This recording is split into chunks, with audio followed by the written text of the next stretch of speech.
Yesus kau damai, hai Yesus kau dalam hatiku, hai Yesus kau sifat harum tak sampai. Salam sejahtera Bapak Ibu Saudara-saudari. Tuhan kiranya menyertai kita di hari ini di dalam melanjutkan aktivitas kita, dan tentunya kita bersyukur atas hari yang baru. Hari ini Kamis 18 Juli 2024. Maka marilah kita untuk memberi diri untuk mendengarkan firman Tuhan. Kasih karunia dan damai sejahtera dari Allah Bapa dan dari anaknya Tuhan Yesus Kristus kiranya menyertai hati dan pikiranmu. Amin. Firman Tuhan menyapa kita dari Kejadian 31 ayat 42. Dikatakan demikian. Seandainya Allah ayahku, Allah Abraham dan yang disegani oleh Ishak tidak menyertai aku, tentulah engkau sekarang membiarkan aku pergi dengan tangan hampa. Tetapi kesengsaraanku dan jerih payahku telah diperhatikan Allah, dan ia telah menjatuhkan putusan tadi malam. Demikian firman Tuhan.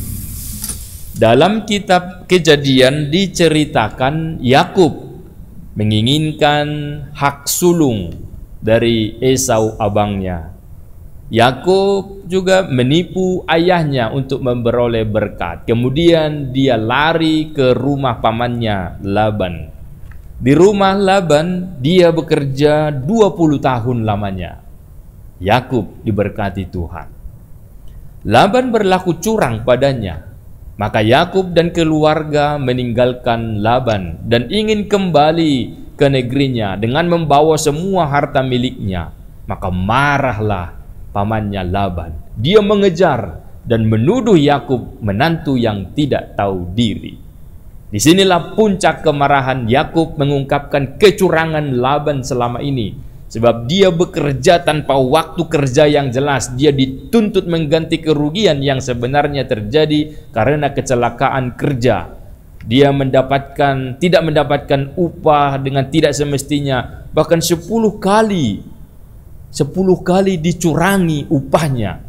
Itu bisa kita baca dari ayat 38 sampai 41. Jadi singkatnya boleh dikatakan di sini bahwa orang yang berbuat curang kena curang juga.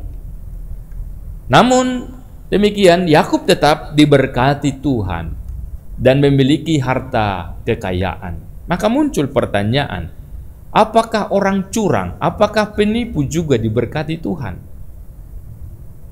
Saudara-saudari, kebaikan Allah bagi Yakub haruslah dilihat dalam kerangka besar janji Allah kepada Abraham dan Ishak.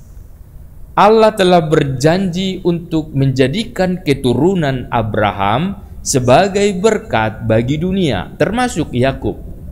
Sekalipun keturunan Abraham telah menunjukkan sikap yang tidak terpuji, sebagaimana yang ditunjukkan oleh Yakub, Allah tetap setia pada janjinya. Perlindungan Allah kepada Yakub bukan didasarkan pada kepantasan Yakub atau kelayakan, melainkan karena kasih setia Allah semata-mata. Maka nas ini hendak meneguhkan iman kita bahwa janji Tuhan itu pasti dan nyata bagi umatnya. Perjalanan hidup manusia merupakan proses yang saling berkaitan untuk sebuah tujuan yang telah ditetapkan oleh Tuhan. Inilah yang sering kita sebut mystery of life. Apa dan bagaimanapun proses kehidupanmu, yang pasti ada rancangan Tuhan yang akan terjadi melalui perjalanan hidup kita masing-masing. Amin. Terima kasih Allah Bapa di surga. Banyak hal dalam perjalanan kehidupan kami yang tidak kami mengerti. Engkau memberikan berkat sekalipun kami tidak layak menerima karena kami manusia yang berdosa. Namun itu adalah sebuah hal yang baik yang kami terima sebagai wujud dari kesetiaan Tuhan yang senantiasa mengasihi setiap umat. Dan inilah yang harus kami syukuri. Sebab kami beroleh kehidupan, kami beroleh nikmat di dunia ini bukan karena hebat kami, bukan karena kelayakan kami, kepantasan kami, tetapi semua itu hanya karena anugerah kasih karunia Tuhan semata-mata. Dengan demikian, biarlah kami selalu hidup di dalam kerendahan hati, selalu bersyukur dan bertekuk lutut di hadapan Tuhan. Sebab siapalah kami ini, namun Tuhan mengasihi kami. Maka bimbinglah kami untuk bisa dan taat melakukan kehendak-Mu, dan ingatkan kami manakala kami jatuh ke dalam keinginan hati, keinginan daging, sehingga kami boleh kembali melakukan apa yang berkenan di hadapan Tuhan. Berkati kami dalam aktivitas kami hari ini, juga keluarga kami, dan juga setiap hal yang kami pergumulkan, Tuhanlah yang hadir menolong kami. Dalam nama Yesus kami berdoa. Amin. Anugerah Tuhan kita Yesus Kristus dan kasih setia Allah Bapa dan persekutuan Roh Kudus menyertai-mu sekalian. Amin. Selamat beraktivitas Bapak Ibu, saudara-saudari. Tuhan Yesus memberkati kita. Shalom.